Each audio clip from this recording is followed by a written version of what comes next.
Hi there, this is Kaushik Ranchod from the Ranchod Law Group. Welcome to our immigration show.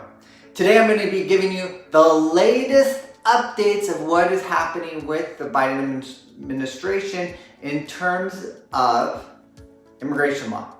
So, you'll want to stay tuned and watch this video to find out what's going to happen or what he's indicated is going to happen.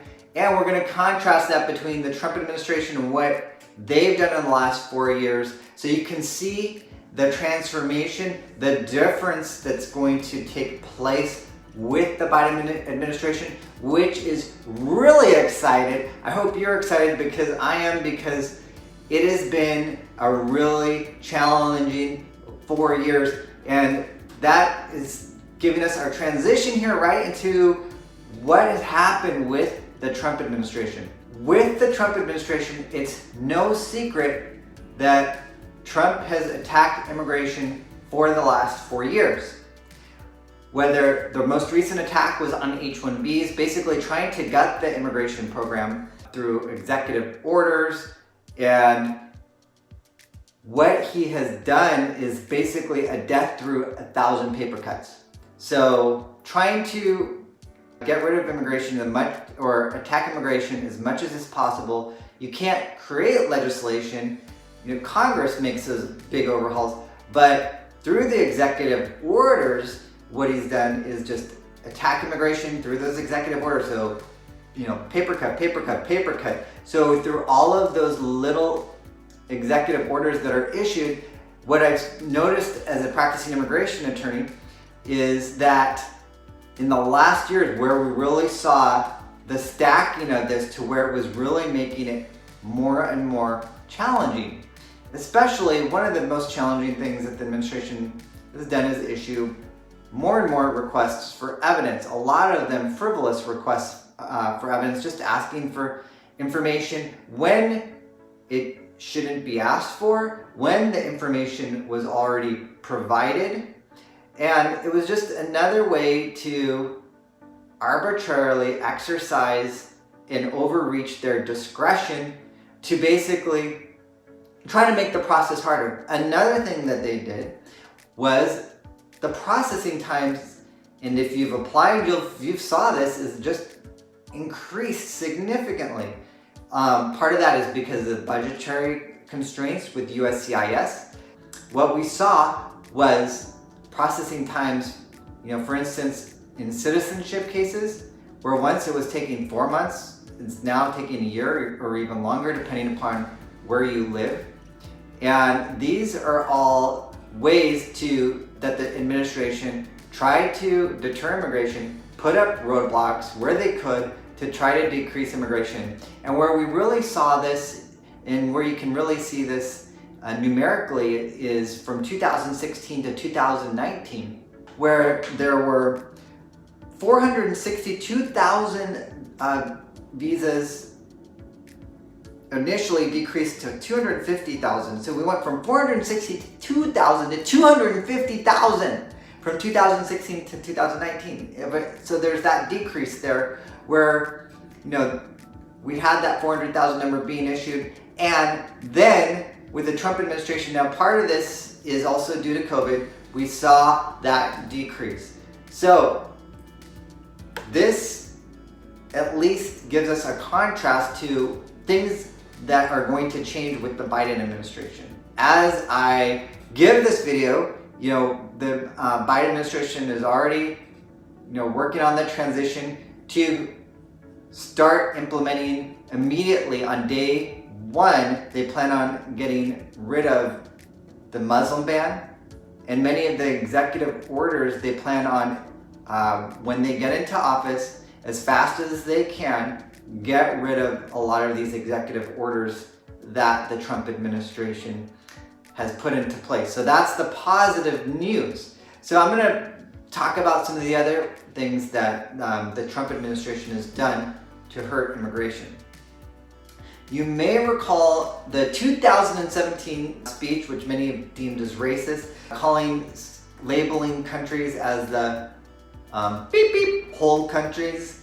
I didn't want to say the word because it's very derogatory. But anyways, He was calling those countries a derogatory name. And Haitians, Chinese, Iranians have been some of the attacks of Trump's racist rhetoric, and we've also seen visa decreases. Also, those aren't the only countries where racist rhetoric has been issued. What we're going to see differently with the Biden administration is, first of all, we're going to get rid of this racist rhetoric and having people be targeted as scapegoats just because of the color of their skin or what country that they come from. But in policy-wise, the Muslim ban is going to be eliminated, and we're going to see visa flow. What Biden has indicated he wants to do is see visa flow go back to where it once was previously.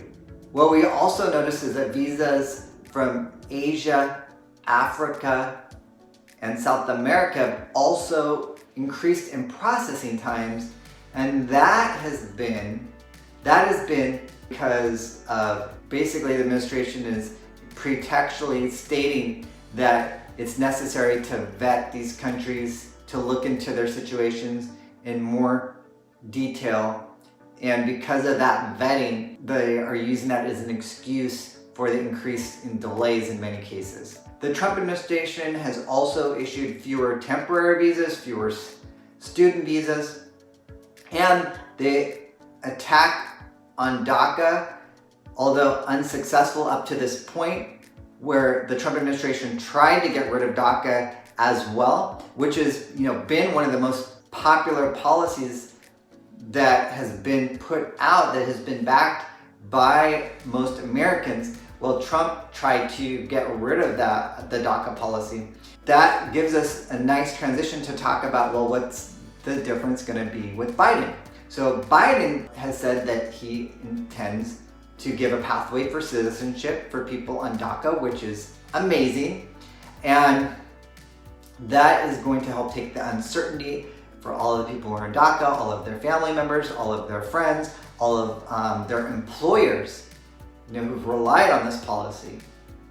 Now, the other thing that the Biden administration said is they're going to take out the roadblocks for citizenship, the path to citizenship that the Trump administration has basically put in by creating the increased processing times through USCIS. Biden has vowed to get rid of all or many of Trump's immigration policies.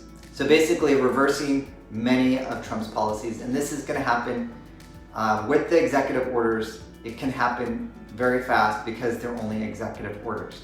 So that's extremely promising news. We're going to just see such a powerful change that it's going to be nice to have things be back to normal, because basically what Trump did is he created the immigration enforcement arm out of USCIS, where it once was an immigration benefits arm, because these are benefits that are given, dependent upon what the law is and what it provides.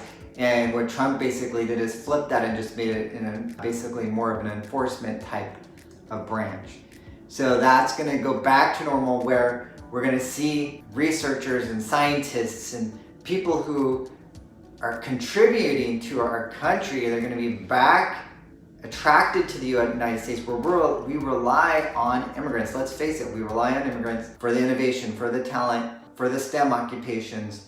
And this is going to be a big difference that's going to help us become a stronger and stronger country and continue to innovate, because if the policies were going to remain the same way as it was before, who knows what would have happened to our innovation, to our ability to continue to successfully grow as a country without all of the talent that we attract from all over the country through student visas, and then people go on student visas to H-1B visas, and then green cards, and national interest waivers, where we do a lot of those for people who are doing things in the national interest.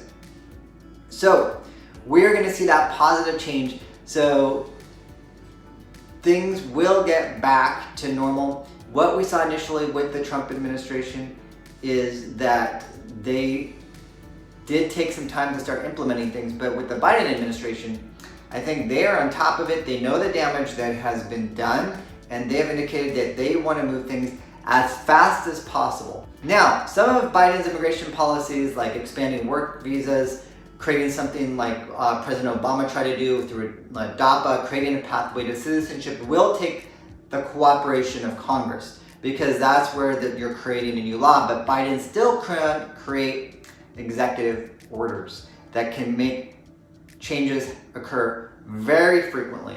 So when Biden takes office, we expect to be very busy filing many applications. We're getting ready for that, and I invite you to put your comments below if you have questions, smash the like button, and make sure you get your notifications so you can get the next video.